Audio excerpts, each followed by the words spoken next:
അയ്യപ്പന്റെ സ്വർണം കെട്ടിട്ട് ജാമ്യത്തിന് വരുന്നു എന്നാണ് സുപ്രീം കോടതി രൂക്ഷമായി ചോദിച്ചത്. സ്വർണ്ണക്കൊള്ള കേസിലെ മുഴുവൻ പ്രതികളെയും പുറത്തു കൊണ്ടുവരുന്നതിന് വേണ്ടിയിട്ടുള്ള ഒരു ഗൂഢാലോചനയുടെ ഭാഗമായിട്ടാണ് ഇപ്പൊ ഉണ്ണികൃഷ്ണൻ പോയിട്ട് ജാമ്യം കെട്ടി പുറത്തു വരുന്നത്. ഇത് ഈ കൊള്ള നടത്തിയ പ്രതികളെല്ലാം പുറത്തു വരുമ്പോ ഈ തെളിവുകൾ മുഴുവൻ നശിപ്പിക്കപ്പെടും.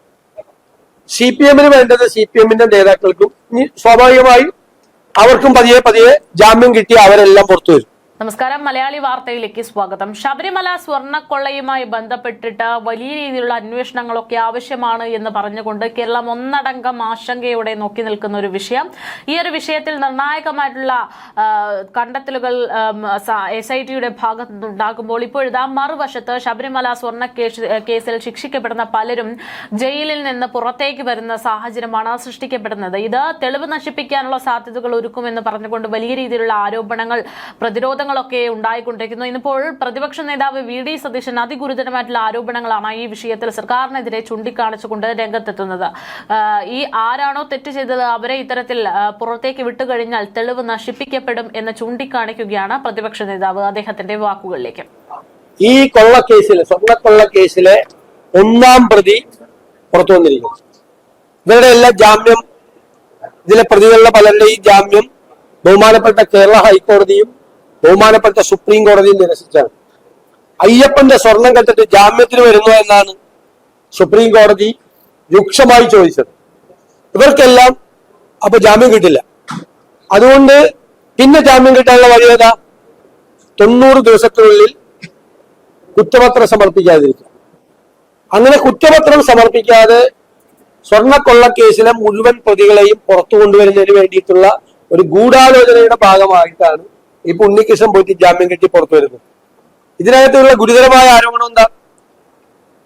ശബരിമല ക്ഷേത്രത്തിലെ ദ്വാരപാലക ശില്പം കോടിക്കണക്കിന് രൂപയ്ക്ക് ഒരു കോടീശ്വരന് വിറ്റിരിക്കുന്നു എന്നാണ്. ഇത്രയും ദിവസത്തെ അന്വേഷണത്തിന് ശേഷവും തൊണ്ടി മുതൽ കണ്ടെടുക്കാൻ പറ്റിയിട്ടില്ല. കാര്യമായ തെളിവുകൾ ശേഖരിച്ചിട്ടില്ല.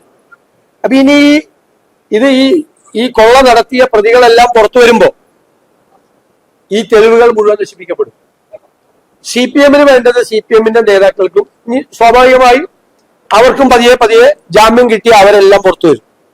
അപ്പൊ CPM ഒരു അച്ചടക്ക നടപടി പോലും എടുക്കാതെ അവരെ ഭയന്നായിരുന്നില്ല. കാരണം അവര് വീണ്ടും അവിടെ കിടക്കുകയായിരുന്നു. അന്വേഷണം മുന്നോട്ട് പോയിരുന്നുവെങ്കിൽ ഇതിനേക്കാൾ വലിയ നേതാക്കന്മാർ ക്യൂവിൽ നിൽക്കുന്നുണ്ട്. അവര് കൂടി ജയിലിൽ പോകുമായിരുന്നു. അത് ഒഴിവാക്കാൻ വേണ്ടിയിട്ടാണ് ഞങ്ങൾ പറഞ്ഞ ആരോപണം ശരിവെക്കുന്ന തരത്തിൽ ഒരു ഗൂഢാലോചനയുടെ ഫലമായിട്ട് ഇവർ പുറത്തു വന്നിരിക്കുന്നു. തീർച്ചയായിട്ടും ഇല്ലെങ്കിൽ ഒരു പ്രാഥമിക കുറ്റപത്രമെങ്കിലും സമർപ്പിക്കായിരുന്നു. ഇനി ഡീറ്റെയിൽ അത് കോടതിയോട് പറഞ്ഞാൽ മതി. വിശദമായ കുറ്റപത്രം പിന്നീട് സമർപ്പിക്കും, പ്രാഥമികമായ ഒരു കുറ്റപത്രം സമർപ്പിക്കും എന്ന് പറഞ്ഞാൽ കിട്ടൂല ജാമ്യം. അതുപോലും ചെയ്തില്ല. അപ്പൊ അത് ആരാണ് എന്റെ പുറകിൽ?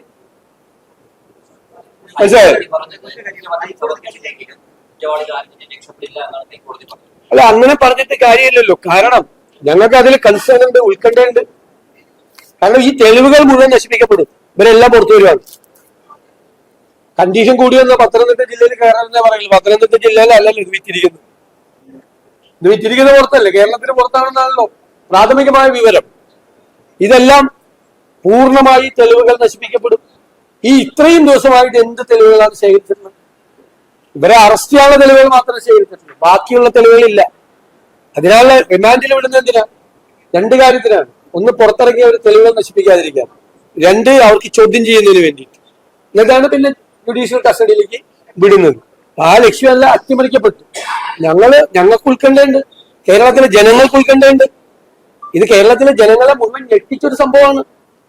അതിൽ ആരും ഇല്ലാതെ എത്രയോ കേസുകൾ ഇങ്ങനെ തീരുന്നുണ്ട് തെളിവില്ലാതെ. അതുപോലെ തീരേണ്ട ഒരു കേസാണോ അയ്യപ്പന്റെ സ്വർണം കവർന്ന കേസ്? അല്ലല്ലോ. അതിനാണ് മറുപടി പറയേണ്ടത്.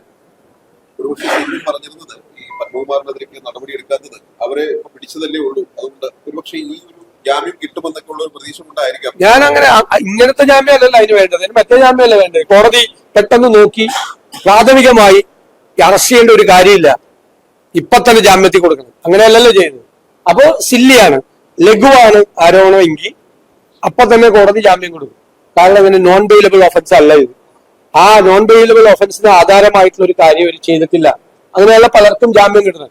പോലീസ് നോൺ ബെയിലബിൾ ഒഫൻസ് ചുമത്തിയാലും കോടതി ചിലർക്ക് ജാമ്യം കൊടുക്കും.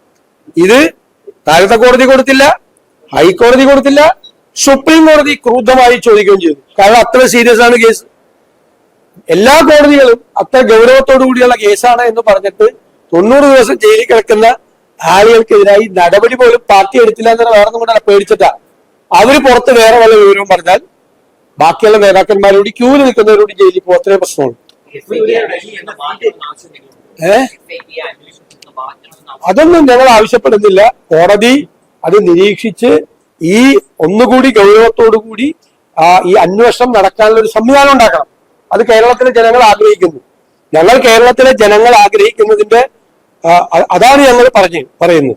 അവർക്ക് അവരെ റെപ്രസെന്റ് ചെയ്തുകൊണ്ടാണ് കേരളത്തിലെ പ്രതിപക്ഷം സംസാരിക്കുന്നത്. നിങ്ങൾ നോക്കി, ആദ്യം മുതൽ ശബരിമല കൊള്ള കേസിൽ ഞങ്ങൾ ഉയർത്തിയ ഏതെങ്കിലും കാര്യങ്ങൾ ഞങ്ങൾ മാറ്റി പറയേണ്ടി വന്നിട്ടുണ്ട്? കളവാണ്, ചെമ്പ് വ്യാജ ചെമ്പാണ്, വ്യാജ ദ്വാരപാലക ശില്പമാണ്, അത് കോടീശ്വരന് വിറ്റിട്ടുണ്ട് തുടങ്ങിയ എല്ലാ കാര്യങ്ങളും ശരിവെച്ചു. 2019 ഒരു കവർച്ച നടന്നു. വീണ്ടും 2024 ഫേക്ക് അർജൻസി ഉണ്ടാക്കി, ഒന്നുകൂടി കക്കാൻ നോക്കി. ഞങ്ങളാ പറഞ്ഞത് പിന്നീട് കോടതി ശരിവെച്ചില്ലേ? ഈ കേസിൽ ആദ്യം മുതൽ അവസാനം വരെ കേരളത്തിലെ പ്രതിപക്ഷം പറഞ്ഞ ഒരു വാക്ക് മാറ്റി പറയേണ്ടി വന്നിട്ടുണ്ട്. അതേസമയം ഇന്ന് രാവിലെയാണ് ശബരിമല സ്വർണ്ണ കൊള്ളക്കേസിൽ 1-ാം പ്രതിയായിട്ടുള്ള ഉണ്ണികൃഷ്ണൻ പോറ്റിക്ക് 2 കേസുകളിലും ജാമ്യം നേടി എന്നുള്ള റിപ്പോർട്ടുകൾ പുറത്തുവരുന്നത്. 90 ദിവസമായിട്ടും കുറ്റപത്രം നൽകാത്തതിനാലായിരുന്നു ദ്വാരപാലക പാളി കേസിന് പിന്നാലെ കട്ടിളപ്പാളി കേസിലും ഇന്ന് സ്വാഭാവിക ജാമ്യം നേടിക്കൊണ്ട് ഉണ്ണികൃഷ്ണൻ പോറ്റി പുറത്തേക്ക് വരുന്നത് എന്നുള്ള വിവരങ്ങൾ പുറത്തുവന്നത്. ജയിലിന് പുറത്തിറങ്ങിയ പോറ്റിയെ പൂട്ടാൻ ഇഡിയും സമൻസും ഉടൻ നൽകാനുള്ള തീരുമാനത്തിലൊക്കെയാണെങ്കിലും ഉണ്ണികൃഷ്ണൻ പോറ്റി പുറത്തിറങ്ങി എന്നുള്ളതാണ് ഇതിൽ ഏറ്റവും വലിയ ധാരണമായിട്ടുള്ള കാര്യം. അയ്യപ്പന്റെ സ്വർണം കൊള്ളയടിച്ച കേസിന്റെ ആസൂത്രകൻ എന്ന് SIT വിശേഷിപ്പിച്ച പ്രതിയും കുറ്റപത്രം നൽകാൻ വൈകിയതിന്റെ ആനുകൂല്യത്തിൽ പുറത്തിറങ്ങിയിരിക്കുന്നു എന്നുള്ളതാണ് ഏറ്റവും അടുത്തുള്ള വിവരങ്ങൾ. മുരാരി ബാബുവിനും ശ്രീകുമാറിനും സുധീഷിനും പിന്നാലെയാണ് 1-ാം പ്രതിയായിട്ടുള്ള ഉണ്ണികൃഷ്ണൻ പോറ്റിക്കും സ്വാഭാവിക ജാമ്യം ലഭിച്ചിരിക്കുന്നത്. ജനുവരി 21-നായിരുന്നു പോറ്റിക്ക് ദ്വാരപാലക പാളി കേസിൽ ജാമ്യം ലഭിച്ചത്. ഇന്ന് കട്ടിളപ്പാളി കേസിലും കൊല്ലം വിജിലൻസ് കോടതി ജാമ്യം അനുവദിക്കുകയായിരുന്നു. സാക്ഷികളെ സ്വാധീനിക്കരുതെന്നതടക്കമുള്ള കർശനമായിട്ടുള്ള ഉപാധികളോടെയാണ് സ്വാഭാവിക ജാമ്യം അനുവദിച്ചിരിക്കുന്നത്. പ്രതികൾക്ക് സ്വാഭാവിക ജാമ്യം ലഭിക്കുന്നത് അന്വേഷണത്തെ ബാധിക്കില്ലെന്നും കുറ്റവാളികൾ ആരും രക്ഷപ്പെടില്ല എന്നുമാണ് ഹൈക്കോടതി ഇതിലൂടെ വ്യക്തമാക്കുന്നതും. എന്നാൽ 1-ാം പ്രതി തന്നെ പുറത്തു പോകുന്നത് കേസിലെ മെല്ലെപ്പോക്ക് വീണ്ടും ചർച്ചയാക്കുകയാണ് എന്നുള്ളതാണ് യാഥാർത്ഥ്യം. ഫെബ്രുവരി 11-ന് എൻ വാസു, 20 CPM നേതാവ് പത്മകുമാർ അടക്കമുള്ള മറ്റ് പ്രതികളുടെയും ഒക്കെ അറസ്റ്റ് നടന്ന് 90 ദിവസം പൂർത്തിയാകുന്ന സാഹചര്യത്തിലാണ് ഇത്തരത്തിലുള്ള തീരുമാനങ്ങൾ. നിലവിലെ സാഹചര്യത്തിൽ ഇരുവർക്കും കൂടി ജാമ്യം ലഭിച്ചേക്കുമെന്നാണ് സൂചനകൾ. പോറ്റിയുമായുള്ള ബന്ധത്തിൽ മുൻ മന്ത്രി കടകംപള്ളി സുരേന്ദ്രൻ, അടൂർ പ്രകാശ് അടക്കമുള്ളവർക്കെതിരെ SIT അന്വേഷണം തുടരുന്നതിനിടെയാണ് പോറ്റി പുറത്തെത്തുന്നത് എന്നുള്ളത് ശ്രദ്ധേയമാണ്. ഇക്കാര്യത്തിൽ പോറ്റി എന്ത് വെളിപ്പെടുത്തൽ നടത്തുമെന്നതും കാത്തിരുന്ന് കാണേണ്ടത് തന്നെയാണെന്നാണ് വിലയിരുത്തൽ. ജയിലിൽ നിന്ന് പുറത്തിറങ്ങിയ പോറ്റിയെ കാത്ത ED ഉണ്ട് എന്നുള്ള ഒരു അഭിപ്രായം ഉയരുന്നുണ്ട്. എന്തായാലും നിർണായകമറ്റ നടപടികളിലേക്കാണ് സ്വർണ്ണക്കൊള്ള കേസ് പോകുന്നത് എന്ന് പറയുമ്പോഴും അതിൽ കണ്ടെത്തിയിട്ടുള്ള പ്രതികൾ, നിലവിൽ ആ കേസിന്റെ ഒരു പൂർണ്ണതയൊന്നും ഇതുവരെ ആയിട്ടില്ല, പക്ഷേ ഇതുവരെ കണ്ടെത്തിയിട്ടുള്ള പ്രതികൾ പോലും ജാമ്യം നേടിക്കൊണ്ട് പുറത്തേക്ക് വരുന്ന സാഹചര്യത്തിലേക്കാണ് കാര്യങ്ങൾ പോകുന്നത്.